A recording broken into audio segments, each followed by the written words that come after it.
आपण 30 days 30 candlestick chart पॅटर्नची सुरुवात केलेली आहे.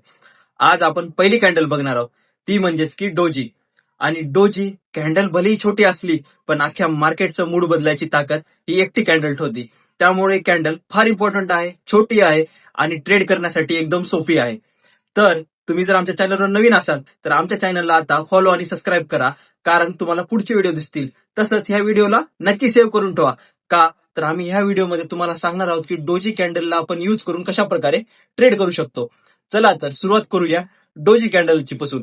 डोजी कॅन्डल म्हणजे काय, तर मार्केटमध्ये कन्फ्युजन, म्हणजेच की सेलरनी सुद्धा प्रेशर टाकलं आणि बायरनी सुद्धा प्रेशर टाकलं, पण दोघंही शेवटी हारले आणि प्राइस जिथून ओपन झाली तिथंच क्लोज झाली. म्हणजेच की समजा एखाद्या दिवशी कॅन्डलची प्राइस वरती गेली, 100 रुपयाला चालू झाली, वर गेली 110 रुपयापर्यंत, पण तिथून सेलर ऍक्टिव्ह झाले आणि वापस खाली 90 रुपयापर्यंत आणले आणि पुन्हा बाहेर ऍक्टिव्ह झाले आणि 100 रुपयापर्यंत आणले आणि मार्केट क्लोज झालं.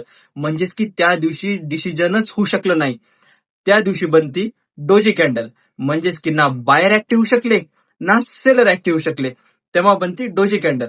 तर डोजी कॅन्डलचा यूज कधी करायचा आपण, तर जेव्हा एखादा अपट्रेंड बनतो, कॉन्स्टंटली एखाद्या स्टॉकची प्राइस वर जायला लागती आणि त्याच्यानंतर जर डोजी बनला तर आपण समजून जायचं की आता बायर कुठंतरी वीक झालेले आहे आणि इथून सेलिंग येऊ शकते. म्हणजेच की आपण एखादा स्टॉक बाय केलेला असेल तर डोजी कॅन्डल बनली तर आपण त्याच्यातून एक्झिट करू शकतो.